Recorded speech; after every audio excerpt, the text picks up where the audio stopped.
This is a presentation of a conference paper review titled Tomato Disease Recognition Using a Compact Convolutional Neural Network by Omre, Metafa, and others. And that's the link to the paper.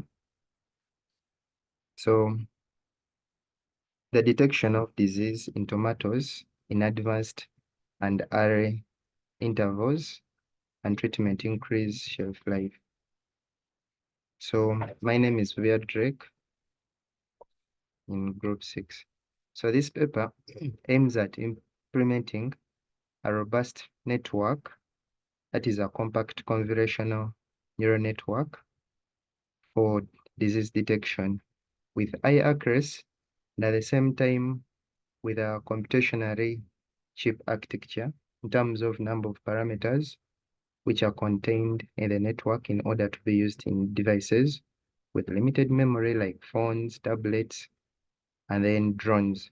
So experiments were conducted by the authors on tomato leaf images from the plant village dataset using healthy, that is one class, and 9 different disease types observed on tomato leaves.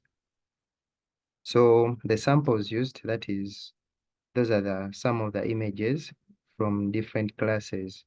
That is the bacterial spot, early bright, healthy, late bright, no others. So the architecture used is the compact deep convolutional neural network. Then that shows the relationship between the input and their corresponding disease classes, which is a classification task. Then one of the advantages of using a convolutional network is that they automatically extract relevant features, though they are convolutional layers, making them a powerful classifier for computer vision desk tasks. So the proposed network was first compared with all other well-known deep ImageNet networks using a transfer learning approach. So results show that the proposed network performs better than all others pre-trained knowledge transfer deep network models. So that is rated work. So the authors compared their model with all other networks that have been used, which is the support vector machine, then the partially square and stepwise linear regression, which uses a correlation coefficient spectrum regression, and like the stepwise multiple linear regression procedure to identify important wavelength for creating their predictive models. Then choose the bilinear. They compared the bilinear attention network, then the RAS nets. So the proposed network was developed with a more compact design than all other deep neural networks, which can be successfully implemented on the ImageNet data set, like Inception, ResNet, MobileNets. So they were compared with all that.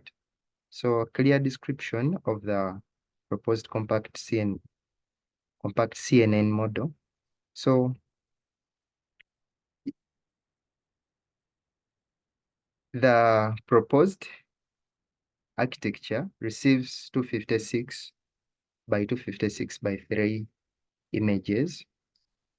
So these are the pixel color images input, and then they are rescaled using a range of 0 to 1. Then the rescaled image presented to the first convolutional layer to perform convolution operation. Then they use the 32, 64, 128 filters, but they chose the best, which was 32 filter.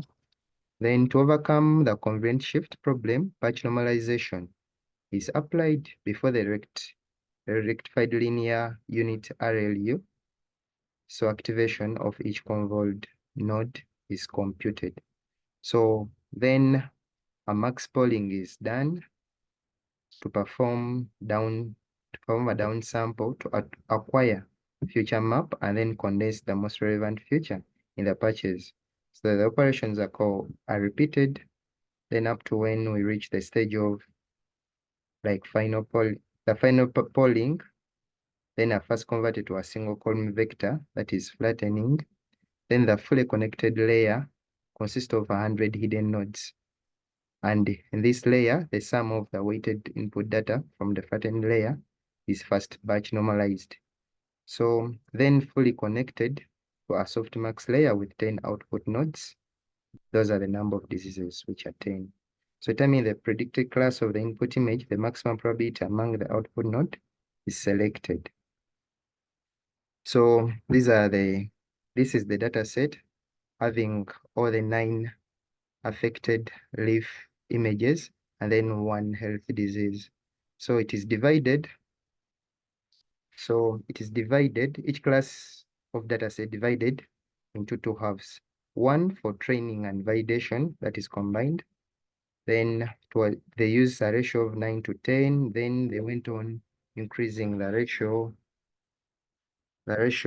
to 9 to 10, 8 to 20, 7 to 30. But they really observed that increasing the number of version data did not increase anything. And then the second data set is half of the data set used to verify overall performance of the acquired model.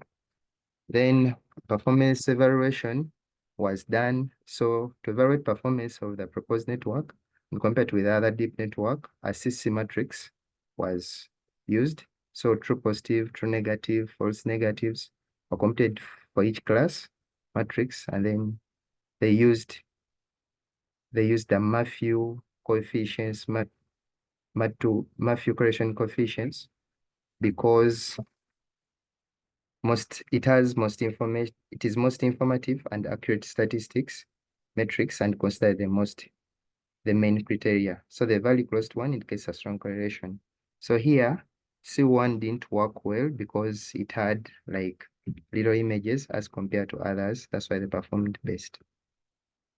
Then there he compares with other deep networks, but it shows that their method was better than all others.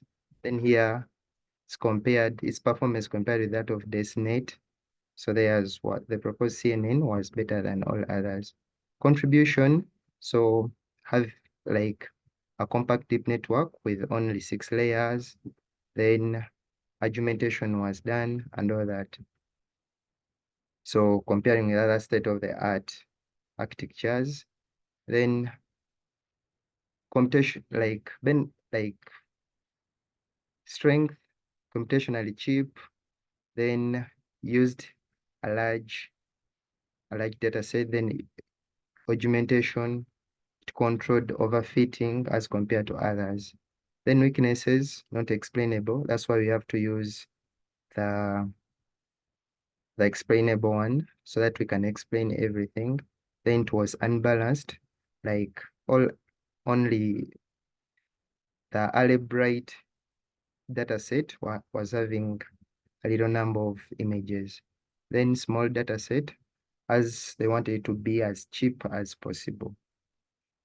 So possible suggestions using a layer-wise relevance propagation, which is interpretable and explainable, which has propagation rules for high efficiency, then generalization beyond neural networks. Then those are the references.